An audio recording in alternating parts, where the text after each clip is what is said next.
বাংলাদেশ ব্যাংকে 1056টি পদে বিশাল নিয়োগ বিজ্ঞপ্তি প্রকাশ করা হয়েছে। আজকে আমরা বিস্তারিত জানিয়ে দিব বাংলাদেশ ব্যাংকের অধীনে কোন কোন ব্যাংকে আসলে এই লোকগুলো নেওয়া হবে এবং কিভাবে আপনারা আবেদন করতে পারেন, আবেদনের ফি কত এবং কোন কোন পোস্টে এই পদগুলো ছাড়া হয়েছে।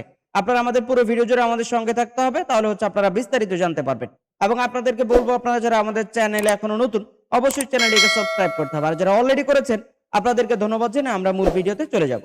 মূল ভিডিও শুরু করার আগে আপনাদেরকে বলবো, আপনারা যারা দেশে অথবা বিদেশে চাকরির জন্য দক্ষতা উন্নয়ন সার্টিফিকেটগুলো গ্রহণ করতে চান, যেমন computer, electrical, electronics, house wiring, housekeeping ইত্যাদি, এই ক্যাটাগরির প্রচুর কোর্স আমাদের ওয়েবসাইটে দেওয়া আছে। কোর্সগুলো করে আপনারা খুব সহজেই অনলাইন ভেরিফাইড সার্টিফিকেটগুলো গ্রহণ করতে পারেন।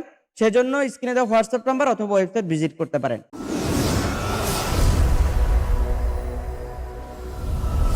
তো আমরা চলে আসলাম নিয়োগ বিজ্ঞপ্তির মূল ভিডিওতে।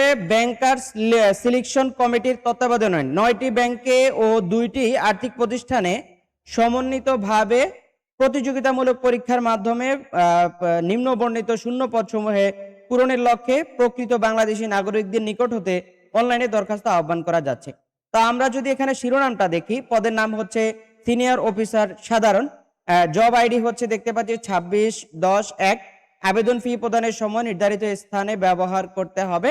903টি টোটালে পদ। অগ্রণী ব্যাংক পিএলসিতে 240টি, রূপালী ব্যাংক পিএলসিতে 471টি, বাংলাদেশ ডেভেলপমেন্ট ব্যাংক পিএলসি 5টি, বেসিক ব্যাংক পিএলসি 2টি, বাংলাদেশ কৃষি ব্যাংকে 80টি, রাজশাহী কৃষি উন্নয়ন ব্যাংক 32টি এবং Bangladesh house building finance corporation এখানে 20টি, ইনভেস্ট কর্পোরেশন অব বাংলাদেশ 11টি, কর্মসংস্থান ব্যাংকে 39টি এবং আনসার বিডিপি উন্নয়ন ব্যাংক এখানে 2টি, প্রবাসী কল্যাণ ব্যাংকে রয়েছে 1টি।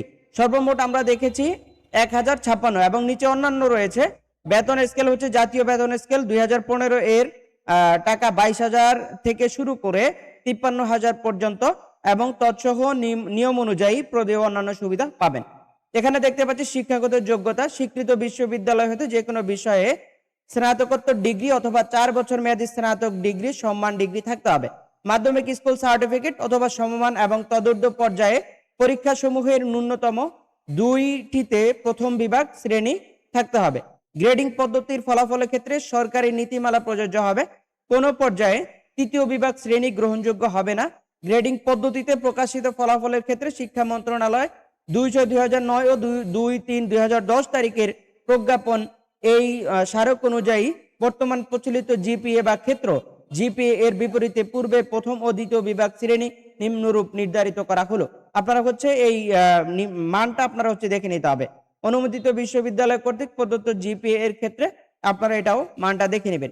প্রার্থী ও লেভেল ও এ লেভেল পাস হলে দেশীয় সংশ্লিষ্ট শিক্ষা বোর্ড হতে ইস্যুকৃত সমমান সার্টিফিকেট এবং বিদেশি বিশ্ববিদ্যালয় হতে ডিগ্রি প্রাপ্ত হলে দেশীয় সংশ্লিষ্ট বিদ্যালয় অথবা বিশ্ববিদ্যালয় মঞ্জুরি কমিশন, শিক্ষা মন্ত্রণালয় বা যথাযথ কর্তৃপক্ষের কর্তৃক ইস্যুকৃত সমমান সার্টিফিকেট অনুযায়ী ডিগ্রি ও ফলাফলের শ্রেণী জিপিএ, সিজিপিএ উল্লেখ সহ তথ্য সম্বলিত ডকুমেন্ট মৌখিক পরীক্ষার সময় চেকিং বোর্ডে অবশ্যই দাখিল করতে হবে, অন্যথায় প্রার্থী মৌখিক পরীক্ষায় অংশগ্রহণ করতে পারবে না।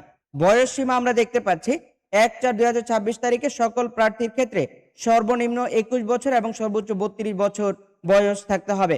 আবেদনপত্র দাখিলের শেষ তারিখ 21/6/2026 তারিখ অর্থাৎ রাত 11:59 পর্যন্ত থাকবে। আবেদন ফি পেমেন্ট ভেরিফাই এবং ট্র্যাকিং পেজ সংগ্রহের শেষ তারিখ 23/6/2026 তারিখ রাত 11:59 পর্যন্ত থাকবে। আবেদন ফি অফারের যোগ্য 200 টাকা মাত্র। ফি প্রদান সংক্রান্ত বিস্তারিত তথ্যের জন্য 10 নং এর তথ্য আপনারা ফলো করতে হবে। সকল প্রার্থীকে অনগ্রসর নাগরিক গোষ্ঠীভুক্ত প্রার্থী সহ আবেদন ফি বাবদ 200 টাকা হারে প্রদান করতে হবে। অনগ্রসর নাগরিক তারপর গোষ্ঠীভুক্ত প্রার্থীদের জন্য সরকার নির্ধারিত আবেদন ফি 50 টাকা এবং অবশিষ্ট অর্থ ফেরত প্রাপ্তির নিমিত্তে প্রয়োজনীয় দলিল সহ আবেদন করতে হবে। এবং আবেদন পদ্ধতি আপনারা অনলাইনে আবেদন করতে পারেন। কিভাবে আবেদন করতে হবে সেটার ভিডিও আমাদের চ্যানেলে দেওয়া আছে, আপনারা চাইলে সেখান থেকেও আবেদনের ভিডিওটা দেখে নিতে পারেন, অথবা আপনারা যারা আমাদের টিমের মাধ্যমে এই আবেদনগুলো করে নিতে চান আমাদের স্ক্রিনে দেওয়া হোয়াটসঅ্যাপ নাম্বার অথবা ওয়েবসাইট ভিজিট করে আপনারা আমাদের টিমের মাধ্যমে আবেদনগুলো করে নিতে পারেন। তো চলে যাচ্ছে আজকের মতো। ভিডিও শেষ করার আগে আপনাদেরকে বলবো, আপনারা যারা দেশ অথবা বিদেশে চাকরির জন্য দক্ষতা উন্নয়ন সার্টিফিকেটগুলো গ্রহণ করতে চান, যেমন computer, electrical, electronics, house wiring, housekeeping ইত্যাদি, এই ক্যাটাগরির প্রচুর কোর্স ওয়েবসাইটে দেওয়া আছে। কোর্সগুলো করে আপনারা খুব সহজেই অনলাইন ভেরিফাইড সার্টিফিকেটগুলো গ্রহণ করতে পারেন। এই সার্টিফিকেটগুলো অনলাইন ভেরিফাইড হওয়ায় দেশে বা বিদেশে যে কোনো জায়গায় সার্টিফিকেটগুলো আপনারা ব্যবহার করতে পারেন। তো চলে যাচ্ছি আজকের মতো, দেখা হচ্ছে আমাদের পরবর্তী কোনো আপডেট ভিডিওতে। আসসালামু আলাইকুম।